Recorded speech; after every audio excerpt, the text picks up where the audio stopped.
crime, a section on health care, a section on education, entrepreneurship. You know, what are you going to do for businesses? What are you going to do about the roads? You can see a section projected about every issue.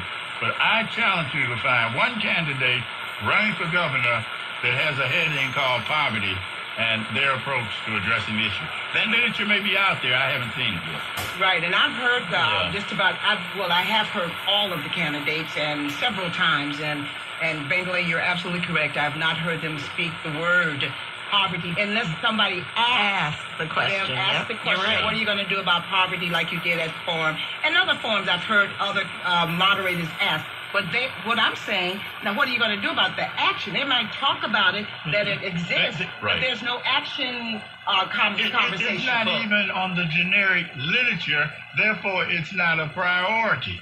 Have you seen a TV commercial that addresses that? Have you heard a radio commercial that addresses that? So Bianca Black said Abdul Al-Sayed has talked about poverty a lot. But you know what? The TV commercial is interesting. Yeah, because Shuri Turnida doesn't have a TV commercial talking about poverty. But he told us to pronounce his name. Does Gretchen have a TV commercial saying now? My point is that poverty is not a central theme or issue in their campaign. Now, like you said, if you ask the question, hell, I can ask a question on butterflies. Right, and they can give me a position on butterflies. Right. Well, I want to say that the person who just sent some information from Facebook, she is absolutely correct. Bianca Black. Right. Abdul, when he is asked, he gives a plan, an action plan. Not one of the others have given an action plan. So that is a fact. Let's take a call from Pam. Pam, you've been waiting. Question or comment? Hi, Benkley. How are you? I just want to make a couple of really quick points. Sure. Go ahead. The first point is yesterday I was listening to your show, and you got into this back and forth bantering with Bill Cobb. I have gone to all of the candidate forums, with the exception of yours. I had another event, and the most recent one that was held this past Monday. Now, the young lady on the panel, I think her name is Perryman, former chair, Miss Livonia. Well, she said that none of the candidates addressed anything about poverty.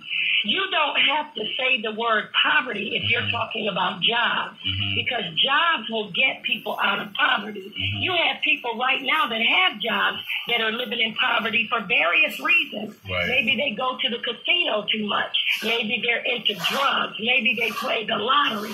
You know, you can't just really say that without really putting a qualification on it. What I'm really upset about, Bankley, is I've watched you over the years. I've read your columns. I listened to your show. Your behavior yesterday was not appropriate talking to someone. I don't need you. I'm gonna stop you right there. I'm gonna stop you right there because I saw.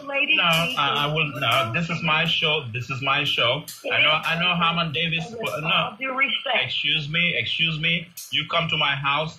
I run the rules here. This is my show, okay? I can moderate it. I was rude to you, and I was not. Which lady? The lady that told you she wanted you to be quiet and not out talking. No. This is my behavior. Don't tell me about my behavior. Bill Cobb's, no. Let's move on. We're not gonna do that. We're not gonna move that, okay? And Pam, you don't need to call in. We're not gonna do that. I saw all the craziness on Facebook. People say, call Benkel and give him a piece of your mind. That's why you waited for an hour on Redline, because you wanted to tell me that. I get your point. But my point is, I do not regret the banter yesterday with Bill Cobbs. If he calls back again, I'll be more than happy to talk to him and basically set the record straight. We're not going to play that game on this show. We're discussing important issue. If a candidate, I'm not in charge of running Bill Cobb's campaign. You want to run for governor, you have the ego to run for governor, run a serious campaign. But don't stand here and think that just because you're black, people are supposed to come around you. And for once, let's stand for competence. Let's stand for competence. Let's make black people proud. So I don't need you to call in and tell me about my behavior. Nope. And if they listen, Bankalay, right, to the top-rated radio shows across the nation, you're a very polite guy. You were polite to Bill Cobb. Yeah. You're polite compared to me when I'm doing my own show. Right. You were very respectful to him yesterday. Right. That is not a situation that we want to talk about today. But the point is that was brought, Bill Cobb's fault here. Yeah. Well, first of all, he didn't tell us the truth. Actually, we have the tape. So can we play the tape where Bill Cobb said he's Darrell Cobbs? Right. That is a fact. So do we have the tape where Bill Cobb said he's Daryl Cobb? Let's play. Hold it. Let's play because I asked him on the air yesterday, did you call in as Daryl Cobb? He said no. Let's play the tape. And if she No, hold it. Let's play the tape. What she's going to do is push a couple of buttons. Let's go to Daryl back with us. Let's try Daryl one more time. Go ahead, Daryl. Bangle. Yeah. No, let's play the tape where Bill Cobb said he's Daryl Cobb. Why did you say Daryl Cobb? No, hold on. Why did you come in as Daryl Cobb instead of Bill Cobb? Obviously, the name was taken wrong. No. May I ask you a question? Hold on. How is Daryl Cobb? Let's think my. So he could not answer that, but I don't want to do that because I think there's so many issues. No, we don't need to belabor this. Yeah, we don't need to belabor this. That's all. So I'm sorry, Pam. This is my show. You don't need to call on this show if you're upset about the fact that this is my show. I moderate and host the show. It runs on my name, and I bring my panel here, and I will not allow anybody to disrespect me or my panel. But we can disagree. We have the right to disagree. I'll give you enough time. But you don't call me and tell me you don't appreciate my behavior. I could care less how you feel about my behavior. You don't want to tune into Redline, you can tune off. When we're on live from 12 to 2, you're welcome to wait for the next show that comes after Redline. Let's go to John. John has a question or comment. Well, thank you, Baker Lady and ladies, gentlemen. I thank y'all for preaching to the choir. And make no mistake about it, Baker Lady, you read that right act too, but you should have been read that right act too. And like you can say, you're a model man compared to some other characters on them other stations with this boy. I don't know the difference with those of them. But Baker Lady, why is this you to Councilman Mary? He was a up-to-date guy, and he was ready to roll, ready to get in the game. I ain't heard a peep out of him that he wasn't able to be elected down there and so forth. You said what? You don't familiar with him and so forth? What he is? What he saying? Oh, which city council member? Well, then we get a new take Jared, what's his name? You talking about Roy? Roy McGowan. Roy McGowan is the newest councilman in Detroit. Right. Yeah. Well, we'll have Roy on the show sometime. Thank you so much. Well, we had him on for a full show when he was first elected. I did that show. And I saw him at the Democratic. That's what made policy now. That's what I'm talking about. Well, I saw him at the Democratic Party convention, and he was very active there. Right. All right. We will. And the mayor from what happened? No, we had Mayor Weber on last week. We had him. The Democratic Party ignored Thank you so much, Weber. John. Yeah, that's what I'm saying. What happened there, Sam? Well, they ignored her like they did a main component of their coalition. They ignored Mayor Weaver and they ignored black folks when they put together their ticket. Right. They're real good at ignoring folks. Right. No question. The governor's race and poverty 2018. Let's go to, who do we have? Let's go to Vanessa. Vanessa has a question or comment. Good afternoon, Bankley. Happy birthday to you. Thank you, Vanessa. How you doing? Is this your birthday, man? Yes, it is. It is. Happy birthday, Bankley. Sing it. No. Vanessa, make your point. Go ahead, Vanessa. Well, I was just saying that, yesterday I called in regards to the show. I know we're human and we shouldn't get divisive. We need to stay in our lane and try to uplift each other. Mm-hmm. And I know the show kind of went off the track on that, because we're human. We do that. We didn't go off the track. We didn't go off the track. If Bill Cobb's called today, we will repeat that. We didn't go off the track. I think she's talking about herself. Oh.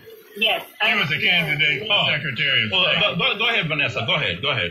Yes, Mm-hmm. I was a candidate for Secretary of State. Right, yeah. The Michigan Democratic Party just Right. ignored me totally. However, they let me go on to think that I was still going to continue on to become a member, to become a part of the ballot. Mm-hmm. And so, therefore, I continued on to campaign because I needed to make sure that all 7,000 people that was there to know me. So I shook Right. 7,000 hands. Right. And, it was amazing, to be a part. However, they intentionally left me in the dark and did not tell me that they felt that I was not qualified through collecting my signature. Mm-hmm. And so what I would just like to say is that, Sure. of course, we need to unify and we need to get behind African American candidates and stick together and build one another up, because we're doing it for each other. We're not doing it because we're just doing it for ourselves. Right. We're in this because we have passion and a heart for the people. No question. And I just want to, and I just want to say we need to build bridges and not break them down. Yeah, and so I was disappointed in the two shows. It was divisive. Because I know, Bankley, I know that's not your character. So Yeah, I don't regret the two shows. That's Harmon Davis' narrative he's putting out there on Facebook, and I could care less What is Harmon doing? Well, I could care less what Harmon Davis says. He wrote a lengthy PhD thesis. I find it very interesting that a man would even spend that amount of time talking about Bankley. So apparently this show is effective.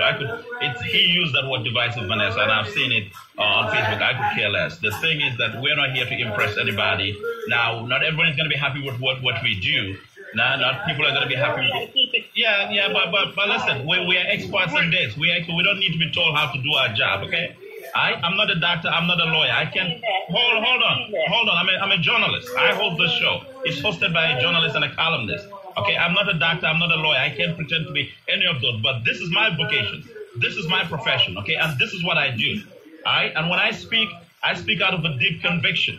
I'm not speaking to impress anybody. I've edited 2 black newspapers in this town. I've sat at the front row. I've seen issues. I've seen how power is negotiated in the boardroom. And I've seen how power is negotiated in the streets. Okay? So I don't need anybody to tell me how to do my job. And not only that, okay? but I wish Harmon Davis had taken my course, because if he'd taken my course, Bankley, he would learn how to communicate. Okay. Thank you so much, Vanessa. 25 words or less. You know, if you got to write a book to complain about something, you're lost already. I can tell you if I had a complaint in 25 or 15 words or less, so that the audience, I can build support. You write a book, nobody's going to read. Right.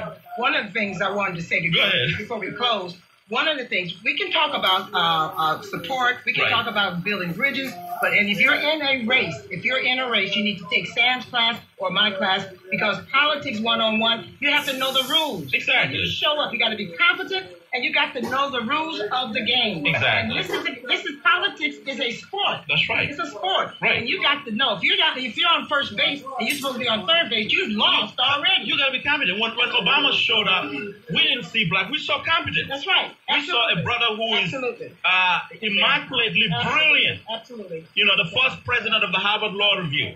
A brother who could just stand toe-to-toe with some of the white geniuses of the world. Toe-to-toe. We saw competence.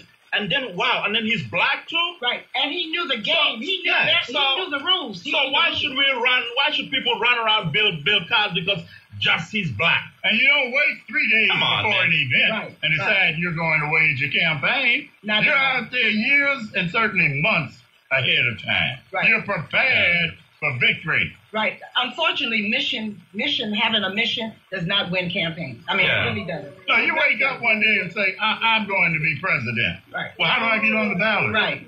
In Iowa. How do I get on the ballot? Yes. In New Hampshire, Michigan, etc. I mean, you have to know the rules of the game and then be prepared to compete in the marketplace of ideas and get some votes. Right. You don't wake up one morning and say, here's a petition, go give me some signatures. That's not how it works in the real world. Right. And as people of color, black people, Negroes again, you have to be better than the rest. So if they ask for 471 signatures, you got to get 1,000.